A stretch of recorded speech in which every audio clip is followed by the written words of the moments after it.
नमस्कार विद्यार्थी मित्रांनो, आज आपण काही इम्पॉर्टंट क्वेश्चन बघणार आहोत। शब्दयोगी अव्यय व क्रिया विशेषण यातील फरक बघणार आहोत। तो घरावर चढला, शब्दयोगी अव्यय। क्रिया विशेषण अव्यय, तो जिन्याने वर गेला। हे बघा, शब्दाला जोडून आलेला आहे वर, त्याच्यामुळे शब्दयोगी अव्यय आला आणि इथे सेपरेट आलेला आहे, क्रिया विशेषण अव्यय झाला। घरासमोर एक झाड आहे, घरासमोर हे एक शब्दयोगी अव्यय ठरला आणि अचानक वाघ समोर आला, हे क्रिया विशेषण अव्यय।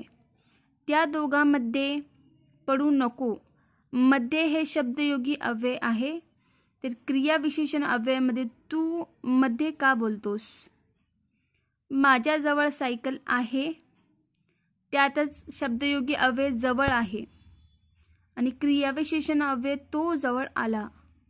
हे बघा, शब्दाला जोडून आला तर ते शब्दयोगी अव्यय आणि सेपरेट आलं तर क्रिया विशेषण अव्यय।